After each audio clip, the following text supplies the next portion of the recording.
الشیطان الرجیم بسم اللہ الرحمن الرحیم ان اللہ وملائکتہ یصلون علی النبی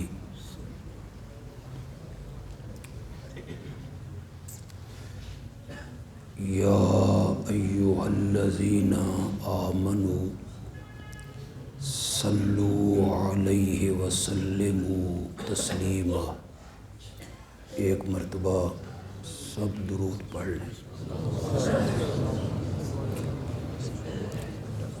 اللہم صلی علی محمد وعلی آل محمد کما صلیت علی ابراہیم وعلی آل ابراہیم انک حمید مجید۔ اللہم بارک علی محمد وعلی آل محمد کما بارکت علی ابراہیم وعلی آل ابراہیم انک حمید مجید۔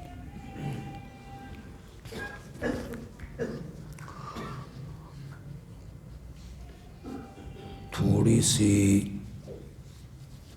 زندگی کا ثبوت دیں۔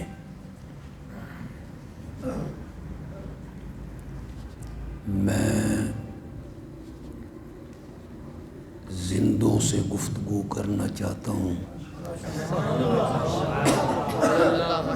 مردوں سے نہیں۔ یہ جو دور دور لوگ بیٹھے، کہیں یہ قیامت کے دن حوض کوثر سے دور نہ ہو جائیں، قریب آ جائیں، محفل کے ساتھ ملیں۔ جو بزرگ ہیں، بیمار ہیں، وہ ٹیک لگا سکتے ہیں، کوئی حرج نہیں۔ اللہ ہم سب کو آقا کے ہاتھوں قیامت کے دن حوض کوثر سے جام عطا فرمائے۔ آمین اللہم آمین۔ ہمارے عزیز مولانا قاری محمد عامر نے بڑے مدلل اور مؤثر انداز میں جماعت کو منظم ہونا، اس کے اصول، ضابطے بیان کیے۔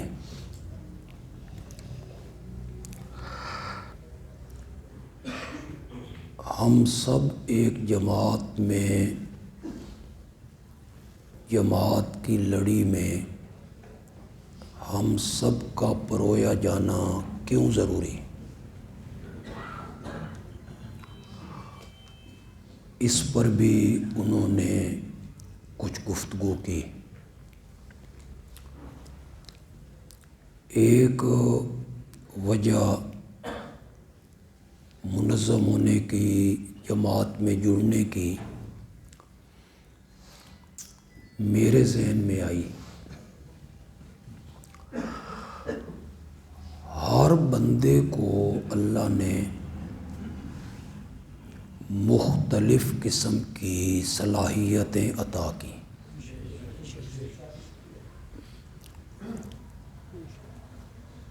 ایک بندے میں ساری صلاحیتیں نہیں ہوتی۔ کسی کو اللہ نے خطابت کا فن دے دیا، بیان اچھا کرتا ہے، اس کے بیان میں بڑا اثر ہے، لیکن اسے اللہ نے لکھنے کا فن نہیں دی کہ وہ کتابیں بھی لکھے، الا ماشاء اللہ۔ کسی کو اللہ نے تصنیف کرنے کا فن دے دی، قلم بڑا اچھا ہے،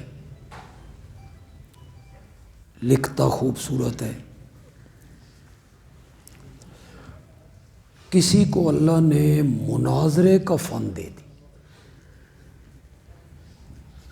وہ مناظر اچھا ہے۔ اور کوئی ہے اس کا دماغ سکیمیں بڑی سوچتا ہے، اس کے ذہن میں سکیمیں آتی ہیں، ایسا ہونا چاہیے اور ایسا ہونا چاہیے۔ کچھ وہ ہیں جو محنتی ہیں، مشقت اٹھاتے ہیں، کام جتنا کروا لو۔ یہ ساری صلاحیتیں ایک بندے میں اکٹھی نہیں، وہ تقریر کر لے گا، اپنی بات آپ تک پہنچا دے گا، لیکن وہ تصنیف نہیں کر سکے، اور کہیں مخالفین سے مناظرہ ہو جائے تو وہ مناظرہ نہیں کر سکے۔ ایک بات تو رہ گئی، کسی کو اللہ دولت دے دیتا ہے، وہ مال خرچ کرتا ہے، جیسے حضرت عثمان ذو النورین رضی اللہ تعالی عنہ۔ ہر بندے کو اللہ مال نہیں دیتا، تو مال خرچ کرتا ہے۔ جب یہ سارے لوگ ایک جماعت میں اکٹھے ہوتے ہیں، جمع ہوتے ہیں، اس لڑی میں پروئے جاتے ہیں، تو اسی مالا کا نام جماعت ہو جاتا ہے۔ آپ اس جماعت میں خطیب بھی ہیں، مصنف بھی ہیں، مناظر بھی ہیں، مدرس بھی ہیں، مفتی بھی ہیں، ورکر بھی ہیں، محنتی بھی ہیں، مال خرچ کرنے والے بھی ہیں۔ تو اس لیے ایک جماعت کی لڑی میں لوگوں کا پرویا جانا، اکٹھا ہونا، یہ ضروری ہے۔ میں یہ ہماری مجلس منتظمہ ہے، امیر صاحب کا تعارف آپ کے سامنے ہوا، ناظم اعلیٰ، ان کے ساتھ 7-8 بندے ہیں، جس کا نام رکھا گیا مجلس منتظمہ، اس میں مولانا قاری عصمت اللہ صاحب بھی۔ میں ان سے کہوں گا کہ جماعت میں کوئی شخص بھی نکما نہیں ہوتا۔ آپ سمجھیں نا کہ یہ اتنا عقل مند نہیں، یہ صحیح مشورے دینے کے قابل نہیں، تو چھوڑو اسے، نہ اسے نظر انداز نہیں کرنا اس کارکن کو۔ جب مستری دیوار بناتا ہے نا، تو دیوار بنانے میں ایک مرحلہ ایسے آتا ہے جہاں پوری اینٹ فٹ ہی نہیں ہوتی، وہاں کیا لگتا ہے؟ روڑا۔ مستری کو اینٹ توڑنی پڑے نا، تو وہ توڑ کر روڑا وہاں فٹ کرتا ہے۔ آپ کہتے ہیں کہ دائیں کھوٹا پیسہ بھی کم ہو جائے۔ یہ امیر کی ذمہ داری کہ وہ اس کارکن کو کہاں فٹ کرنا چاہتا ہے، اس کارکن سے وہ کیا کام لینا چاہتا ہے، یہ امیر کی ذمہ داری۔ امیر اسے کہے بے تو تقریر کر، تو وہ تقریر نہیں کر سکتا، بلکہ جو کام امیر سمجھتا ہے کہ یہ اس کام میں کامیاب ہو جائے گا، وہ کام اس کے ذمے لگا دینا چاہیے۔ تو یہ میں نے تھوڑی سی بات، میں خود ان کے بیان سے متاثر ہوا ہوں، اللہ ان کے بیان میں اور زور پیدا فرمائے۔ لگتا ہے انہوں نے اچھا مطالعہ کیا تھا. جب اچھا مطالعہ کرے خطیب تو پھر وہ اچھا بیان کرتا ہے. میں اب آپ کو بتاؤں کہ شرک کی خرابیاں کیا ہیں تو یہ بڑی عجیب گل نہیں. ساری زندگی یہ سمجھاتے سمجھاتے گزر گئی کہ شرک کی یہ خرابیاں ہیں. ہر جمعے پر، ہر درس میں، ہر تصنیف میں، ہر رسالے میں ہم نے یہ بیان کیے. حضرت مفتی صاحب نے جو مثبت رنگ بیان کیا نا، توحید کی اشاعت اور سنت کی ترویج. توحید پورے ایمان کی جان ہے. ایمان کی جو عمارت ہے نا، یہ توحید کی بنیاد پر کھڑی. اعمال کی قبولیت کا دار و مدار بھی توحید پر ہے. اللہ کا محبوب بندہ موحد ہی ہے. موحد بندے سے اللہ پیار کرتا ہے. اللہ کو اپنی توحید سے بہت پیار ہے. سب سے زیادہ دھرتی پر محبوب جو ہوتے ہیں وہ نبی ہوتے ہیں. اللہ کو سب سے زیادہ اللہ اپنے نبیوں سے پیار کرتا ہے. لیکن کیا اللہ کے نبی اس دنیا میں مار نہیں کھاتے رہے؟ خون نہیں بہتے رہے؟ آگ میں نہیں پھینکے گئے؟ وطن سے نہیں نکالے گئے؟ ان کے قتل کے مشورے نہیں ہوئے؟ انہیں پتھروں سے لہولہان نہیں کیا گیا؟ کون محب چاہتا ہے کہ میرے محبوب کو کوئی مارے؟ کون محب برداشت کرتا ہے کہ میرے محبوب کا خون بہے اور کوئی پتھروں کی بارش کرے میرے محبوب پر؟ لیکن وہ محب دیکھتا رہا، اس کے محبوب مار کھاتے رہے، اور اللہ ان کے کان میں کہتا رہا تم سے بڑھ کر کوئی محبوب نہیں ہے، لیکن جس مسئلے کے لیے مار کھا رہے ہو وہ تم سے بھی بڑھ کر محبوب ہے. مار کھاتے رہو، اس مسئلے کے پہنچانے میں کمزوری نہیں کرنی. توحید تو پورے ایمان کی جان ہے. حضرت موسیٰ علیہ السلام نے جب اللہ نے کہا فرعون کے دربار میں جاؤ اور اسے کہو کہ رب تو نہیں ہے، رب وہ ہے جس نے آسمان و زمین کو پیدا کیا ہے، تو حضرت موسیٰ علیہ السلام کہتے ہیں مولا میں جاتا تو ہوں، لیکن اگر اس نے وہاں تیری توحید کو نہ سنا تو میری خیر ہے، مجھے کوئی بکواس کر لے گا، دربار سے نکال دے گا. تیرا نام تو بڑا اونچا ہے نا، تو تیری توحید بیان ہو، تیری صفات کا بیان ہو اور وہ نہ سنے تو یہ بڑی عجیب بات ہے. اللہ نے فرمایا میرے کلیم جاؤ، اس کے دربار میں میری توحید کا نعرہ لگاؤ، آنا اسماؤ و ارا، میں تجھے وہاں دیکھوں گا بھی صحیح، تیری آواز کو میں سنوں گا بھی صحیح. یہ مسئلہ جس کی اشاعت ہماری ذمہ داری لگی. جماعتیں تو اور بھی بہت ہیں، آپ کے ذہن میں آئے گا کہ جماعتیں تو مذہبی اور بھی بہت ہیں.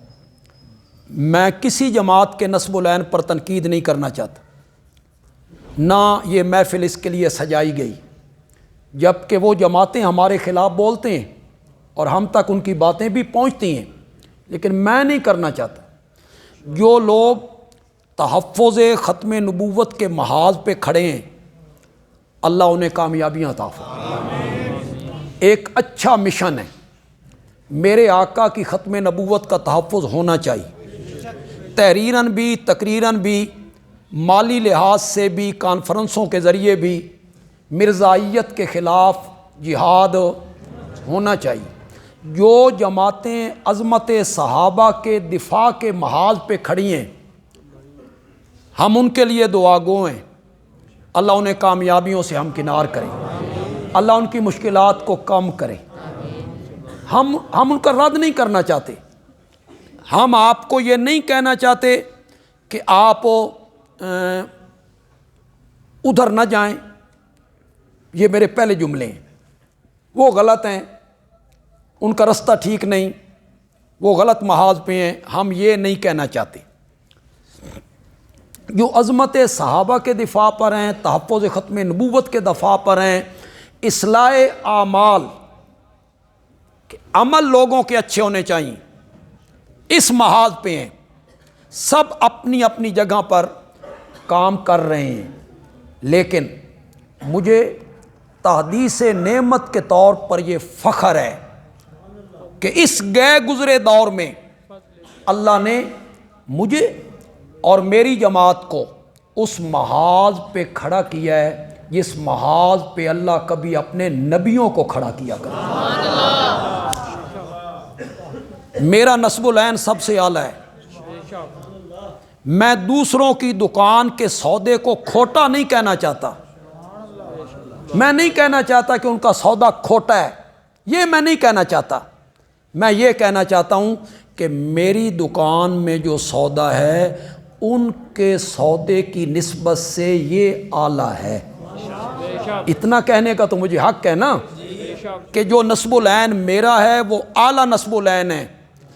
اس نسب العین کے لیے اللہ اپنے نبیوں کو بھیجا کرتا تھا، وما ارسلنا من قبلک من رسول الا نوحی الیہ انہ لا الہ الا انا۔ آپ سے پہلے جتنے نبی بھیجے تھے ان کی طرف یہی وحی کرتے رہے کہ میرے سوا اس کائنات میں الہ بننے کے لائق کوئی نہیں ہے۔ یہ مسئلہ الہ، اسی میں انبیاء اور قوموں کا اختلاف رہا، اسی الہ میں میرے آقا اور مشرکین مکہ کے مابین اختلاف رہا۔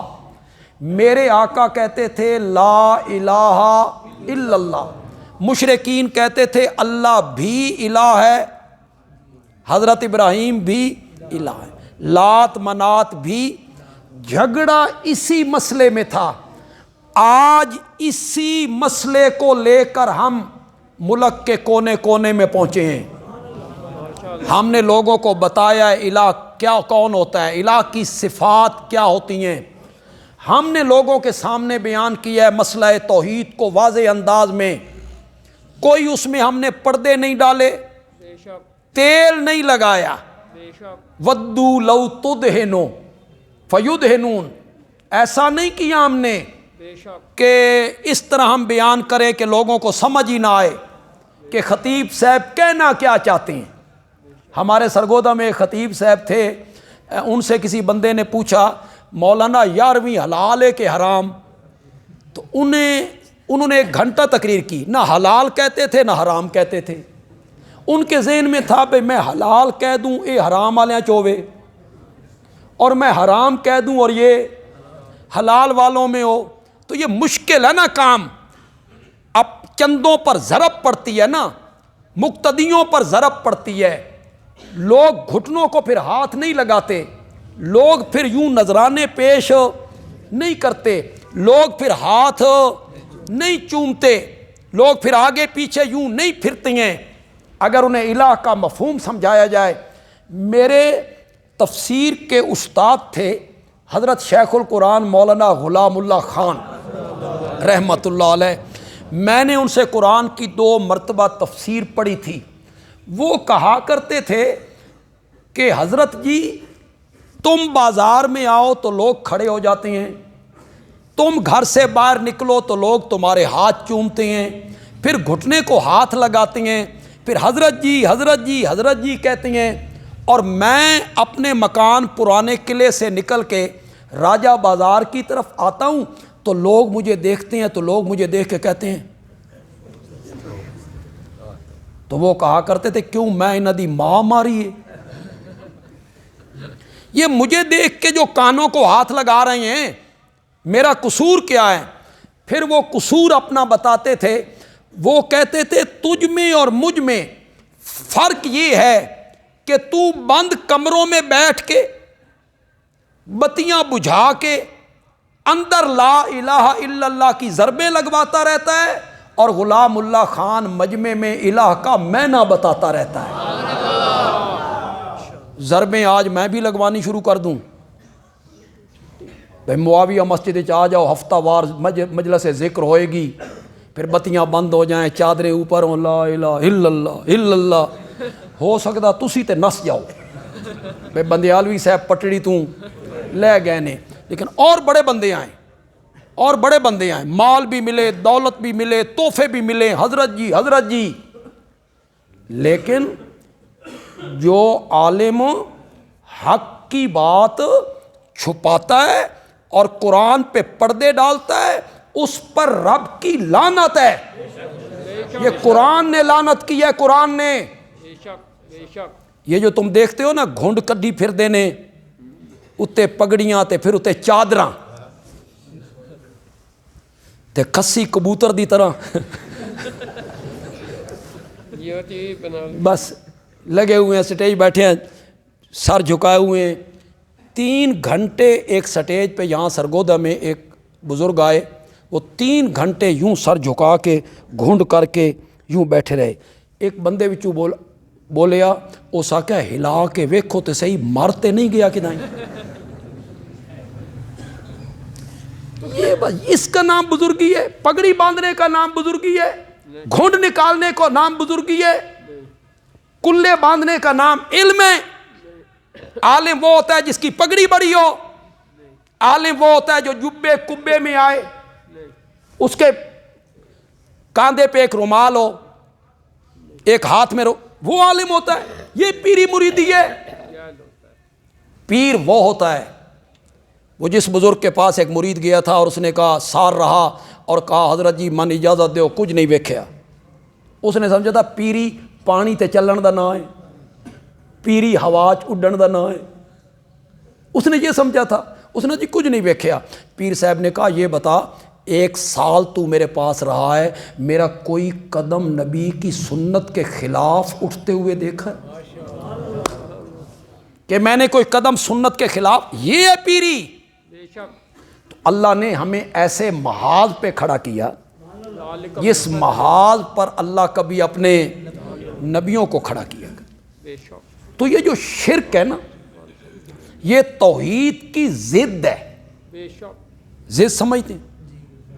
رات کی ضد دن ہے، اندھیرے کی ضد روشنی ہے، زمین کی ضد آسمان ہے. توحید کی ضد کیا ہے؟ شرک. چیزیں اپنی ضدوں سے پہچانی جاتی.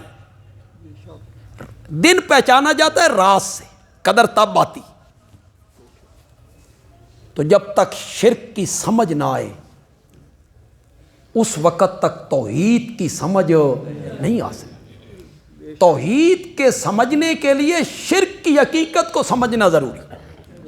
میں اس کے نقصانات، اس کی خرابیاں آپ کو گنواتا رہوں تو میں اس پر کتنے گھنٹے تقریر کر سکتا ہوں. اسی کو میں 5 منٹ میں بھی بیان کر سکتا ہوں. 5 منٹ میں بیان کر دیتا ہوں خرابیاں. شرک ظلم عظیم ہے. ہر گناہ قابل معافی ہے، شرک ناقابل معافی ہے. ہر گناہ گار مسلمان کا جنازے پڑھنے کی اجازت ہے، مشرک کے جنازے پڑھنے کی اجازت نہیں، استغفار کرنے کی اجازت نہیں. پکے موعد بن جاؤ، کسی مشرک کے لیے دعائے مغفرت نہیں کرنی. وہ مر جائے اس کے لیے دعائے مغفرت نہیں کرنی. اگر تم رب کے بندے ہو، اگر تم رب کے دوست ہو، نہیں کرنی. کیوں نہیں کرنی؟ اس لیے کہ رب قرآن میں کہتا ہے کسی نبی کو یہ لائق نہیں، کسی مومن کو یہ لائق نہیں ان یستغفروا ولو کانوا اولی قربا، اگرچہ وہ قریبی ہو، باپ ہو. بندیال میں ایک ملک تھا، ظفر اس کا نام تھا. وہ ہمارے ساتھ کام کرتا تھا. اس کی ساری برادری جو تھی وہ میم شین رے کاف تھی، ساری برادری، وہ اکیلا تھا۔ اس کا باپ مر گیا، باپ کا جنازہ قبرستان میں آیا، ظفر نکل کے وہاں کھڑا ہو۔ اس نے کہا میں نے باپ کا جنازہ نہیں پڑھا، میرا باپ مشرک تھا اور قرآن مشرک کے جنازے پڑھنے کی اجازت نہیں۔ تھوڑی سی جرأت کریں، کسی جنازے میں آپ شامل نہیں ہوں گے، کوئی پہاڑ گر جائے گا، روٹی روزی بند ہو جائے گی آپ کی روٹی روزی کس کے ہاتھ میں ہے؟ ناک رکھنا ہے جی، واہ، شریعت کا ناک کاٹ کے اپنا ناک رکھنا ہے آپ نے، کیوں مغفرت کی دعا نہیں کرنی؟ اللہ کہتے ہیں نہیں کرنی۔ مولا میرا چچا ہے، میرا ماموں ہے، میری پھوپھی، خالہ، میرا دوست، کلیگ، میرا ہمسایہ، مولا مجھے صف میں کھڑا ہو لینے دے، مجھے 2 جملے بول لینے دے، اگو تیری مرضی، منی یا نہ منی، کرنا تو نے وہی ہے جو تیرا ارادہ۔ اللہ کہتے ہیں نہیں۔ وجہ ذرا سنو، یہ بندیالوی بیان کرے گا، وجہ ذرا سنو۔ اللہ کہتے ہیں تو میرا موحد بندہ، تو میرا دوست، تو میرا محبوب، تیری میری لڑائی چنگی نہیں لگدی، تیرا میرا جھگڑا چنگا نہیں لگتا، میں عرش سے کہہ رہا ہوں میں نے نہیں بخشنا، اور تو زمین پہ کھڑا ہو کے کہہ بخش دے، تم ہی فرش تے اوہ گل کر جیڑی عرش تے میں کر رہی۔ مشرک کے لیے دعائے مغفرت نہیں کر، مشرک کے لیے شفاعت قیامت کے دن نہیں ہوگی، یہ ساری خرابی ہے۔ اس کی تردید اس لیے ضروری۔ شرک ہے کیا؟ اصل تو یہ ہے، یہ تو سب بیان کرتے رہتے ہیں شرک ظلم عظیم ہے، یہ تو سب بیان کرتے رہتے ہیں شرک ناقابل معافی جرم ہے، یہ تو قرآن نے بیان کیا ہے۔ شرک ہے کیا؟ یہ بیان کرنا ہر ایک کے بس کی بات نہیں ہے، نہیں ہے یہ کھری توحید سنانا، واضح توحید سنانا جو اشاعت و توحید نے سنائی ہے، پورے ملک میں سنائی ہے۔ نہیں کہا پورے ملک میں رب کے سوا داتا کوئی نہیں، کوئی کہہ کے دکھائے، کہہ کے دکھائے، کوئی نہیں کہہ سکتا۔ ہم نے کہا رب کے سوا گنج بخش کوئی نہیں، کھوٹی قسمتیں کھری کرنے والا کوئی نہیں، اللہ کے سوا غائبانہ پکاریں سننے والا کوئی نہیں، ہم نے بیان کی۔ یہ بیان کرنا اللہ کی واضح توحید۔ قرآن کہتا ہے وَمَا أَرْسَلْنَا مِن قَبْلِكَ إِلَّا رِجَالًا، ہم نے آپ سے پہلے جتنے پیغمبر بھیجے تھے نا، رجال کہتے ہیں مرد کو، کس کو؟ مرد کو۔ پنجابی تا دن جڑا، پنجابی کیا دن جڑا، بندیالوی کہتا ہے اے توحید بیان کرنا جڑیاں دا کام میں، کمزور دل والے نہیں کریں گے، انہیں خطرہ رہتا ہے ہمارے چندے بند ہو جائیں گے، مرید گھٹ جائیں گے ہمارے۔ ہم بتائیں گے شرک کیا ہوتا ہے۔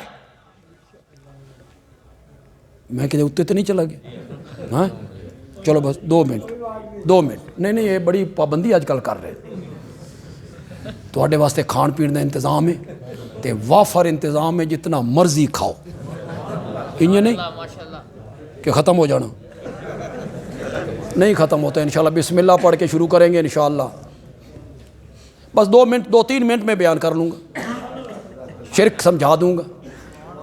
ایک شخص آیا، اس نے میرے آقا کو خطاب کیا ما شاء اللہ وما شاء محمد، وہی ہوگا جو اللہ چاہیں گے اور جو محمد چاہیں گے صلی اللہ، یہ جملہ اس نے کہا۔ اپنے معاشرے میں گھومیے، کیا ہمارے معاشرے میں اس قسم کے جملے نہیں بولے جاتے؟ اللہ تے اللہ دا نبی خیر کرے گا، اللہ تے اللہ دے نبی دے حوالے کیا ٹرکوں کے ماتھے پہ آپ نے لکھا ہوا نہیں دیکھا اللہ تے پینتن پاک دا سہارا؟ کیا تم نے یہ لکھا ہوا نہیں دیکھا اللہ نبی وارث؟ کیا لوگ نہیں کہتے اللہ نبی دی سوئیں؟ نہیں بولتے اللہ نبی دی قسمیں؟ یہی جملہ اس بندے نے بولا جو اللہ چاہیں گے اور جو محمد چاہیں گے وہی ہوگا۔ میرے آقا نے کہا اجعلتنی للہ ندن، یہ جملہ کہہ کے تو نے مجھے اللہ کا شریک بنایا۔ اس جملے کو میرے نبی نے کون سا جملہ کہا؟ اور سے بولو، شرکیہ جملہ کہا، اجعلتنی للہ ندن، یہ جملہ بول کے تو نے مجھے اللہ کا شریک بنایا، ند بنایا۔ آگے میرے نبی نے جو فرمایا اس کا ترجمہ نہیں کروں گا اور یہیں تقریر ختم کر دوں گا۔ آپ نے فرمایا آج کے بعد کوئی نہ کہے ما شاء اللہ ہو وما شاء محمد، یہ کوئی بندہ نہ کہے، بل قولو، بلکہ کہا کرو ما شاء اللہ وحدہ، ما شاء اللہ الحمدللہ رب العالمین والصلاة والسلام علی سید الانبیاء ربنا آتنا فی الدنیا حسنہ وفی الآخرۃ حسنہ وقنا عذاب النار۔ اس سردی کے سخت موسم میں آپ بڑی محبت سے تشریف لائے، اللہ آپ کا آنا قبول فرمائے، اور جتنا وقت ہم نے یہاں خرچ کیا اللہ اس وقت کو ہم سب کے لیے ذخیرہ آخرت بنا۔ آئندہ بھی جب اجلاس رکھا جائے گا، ذرا موسم کھل جائے گا تو اجلاس رکھیں گے انشاءاللہ، تو آپ اسی ذوق سے تشریف لائیں گے انشاءاللہ، اسی ذوق سے تشریف لائیں۔ وصلی اللہ تعالی علی خیر خلقی محمد۔ گزارش میں سارے ساتھی اپنا ایڈریس